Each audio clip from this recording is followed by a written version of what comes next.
I saw Chef John make these really cool pasta wheels, and I've decided to try to make more fresh pasta in my life. I just want to do it a little more often than I used to. And I'm also going to be doing a lot more with hand rolling as opposed to using my pasta machine, because I think that's going to make it even more accessible. You can make these pasta wheels with any kind of stuffing you would put into a ravioli or any other kind of stuffed pasta. Me, I'm going to do ricotta, parmesan, and some chopped broccoli. A third of the bag, 4 ounces, it's a 12-ounce bag. I'm going to work directly on the counter. How much is one portion, right? Because I'm doing the cooking for one as always, right? If you're just going to have this with a sauce, then you'll want 1 egg per person. If you're going to stuff it or you're going to serve it as a side next to some chicken marsala or something, then 1 egg will feed 2 people. First, I'm going to kind of scramble up the egg. And as I do that, little by little, the flour nearest it is getting incorporated. You can see it's starting to come together here. Some people add salt at this stage. Other people will add olive oil. I've done both. And in the end, I think I like to do the salt through the water by putting it in water that tastes like the sea. I think that's good enough. I don't think I need to put salt into the dough as well. And then the oil, I use that like here as I get close to being done. If I find it to be a little dry, I might add a little bit of olive oil. I do like the way it looks when it's done. And it seems to change the texture, but I'm not completely convinced if that's not just my imagination. Time to get in there with your hands. So I feel like this should be something I do more often, right? 1 egg or 2, and then a half cup of flour or a full cup if I have 2 eggs, and then just put it on a cutting board, mix it together until I have myself a pasta. You're going to want to let it rest for about a half an hour. And a half hour is kind of the min that you want to do. All right, now you can see it's really starting to come together. I'm no longer struggling with how moist it was, sticking, like, you know, it sticks to your hands and all that.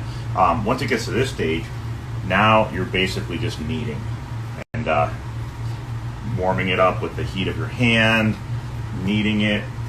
I'll do this just for a little bit, and then I'm going to throw it into a bowl, cover it with a damp cloth, and there she is, all kneaded up.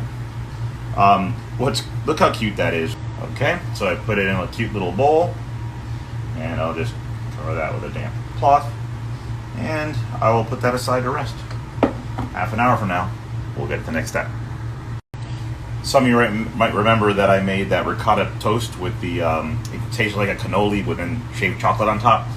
So I still have ricotta left from that, so I'm just putting it into a bowl here, and that's actually why I decided to make this dish, was to use up this beautiful ricotta. Ricotta is so easy to mix up, to use up. If all you have to do is make like a nice pasta, regular spaghetti with red sauce, and then just put this on top, and when you eat the spaghetti, you stab the ricotta, twirl some spaghetti, and eat it. It's to die for. It's the simplest thing. Just put some ricotta on your spaghetti. I also have some parsley I need to use up, so take care of that. I also have this Parmigiano Reggiano, so I'll be grating some of that right onto my ricotta cheese. So we'll just get some Parmesan in here, and then we'll add the parsley and the broccoli, and we'll have our filling all done. You could do, Chef John did salmon in his, you could do ground beef, you could do really anything you want, anything that could go into a ravioli. And now I'm adding some cracked black pepper.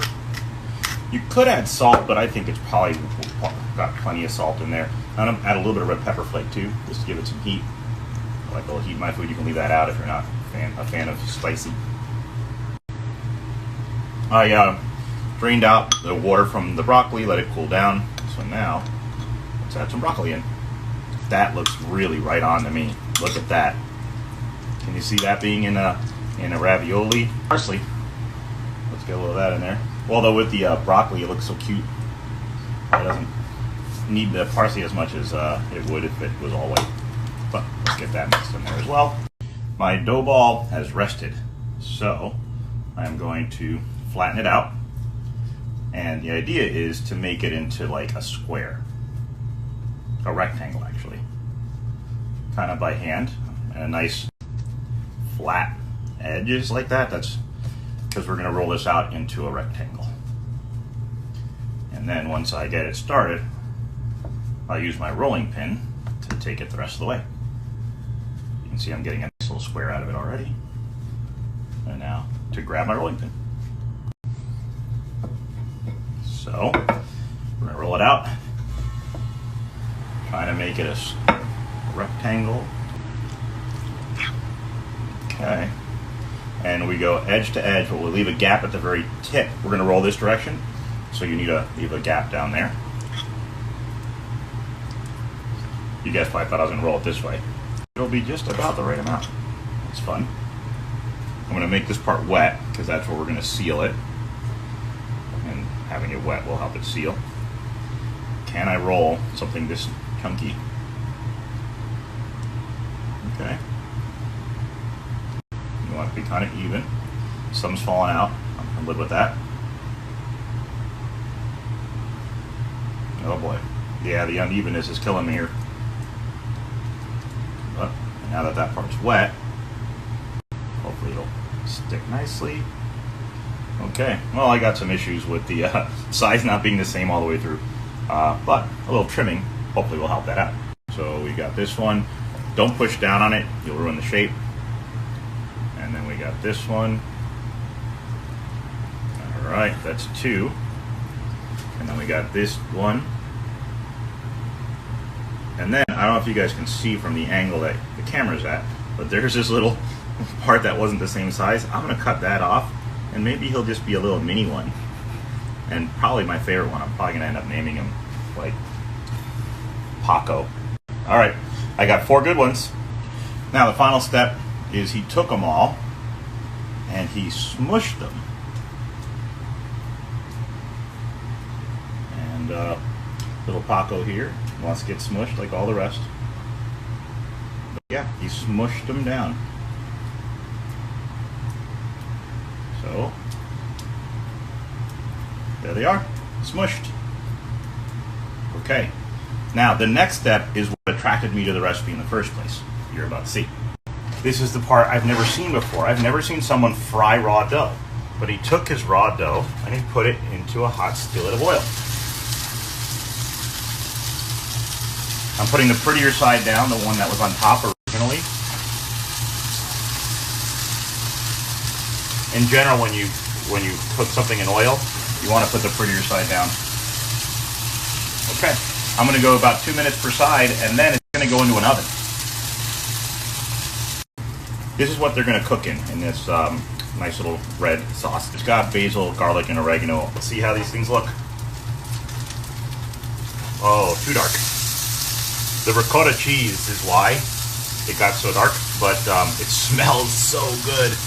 So I keep like the smell of that cheese cooking is really nice.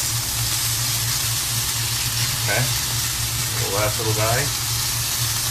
All right, and now I'm just gonna let these go 1 minute, and I'm gonna put them into a 350-degree oven for half an hour.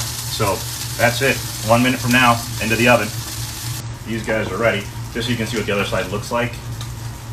Okay, that's up for just 1 minute. So that might have been a little bit better, but I think it's going to be amazing. Get all 4 of these in here, and then into the oven. All 5. Man, I'm sorry, Paco. I meant you too.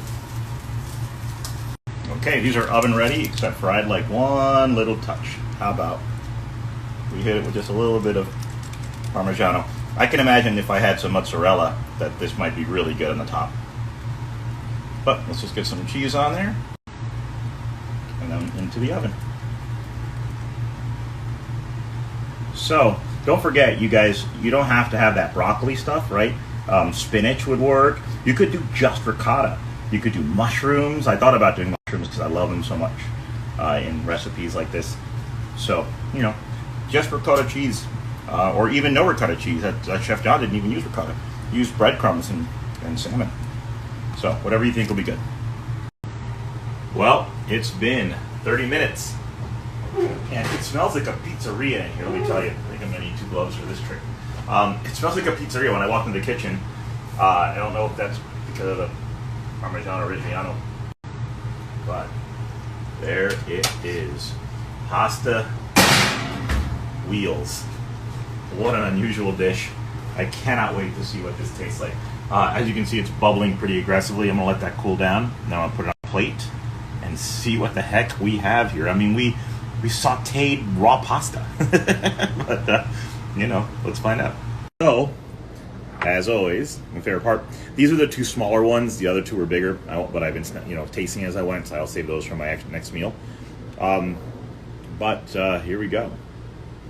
Oh, and I drizzled a little extra virgin olive oil onto them at the very end here. All right.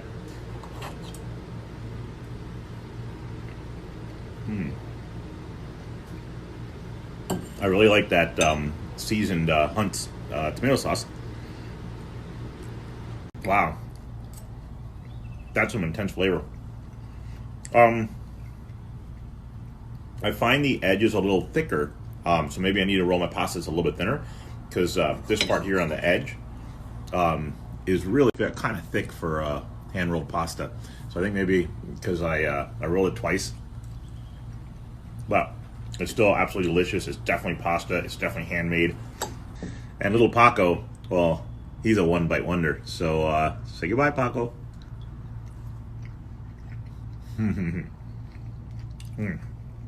Oh, that filling is so good. The sauce is so good. The pasta's a teeny bit thicker than I'd like it, but it's still just delicious. It's handmade, right? I mean, no more can you ask for. So, hopefully you guys have seen how easy it is to make pasta. And I proved, by the way, that 1 egg and 1/2 cup of flour is enough for 2 people when you're stuffing it, right? So, again, I still have to prove the other, which is if it's just going to be a sauce and nothing else, that you're going to want 2 eggs and a cup of flour. You're going to basically an egg per person. So hopefully you guys start rolling your own pasta more often too. So let's make some pasta wheels.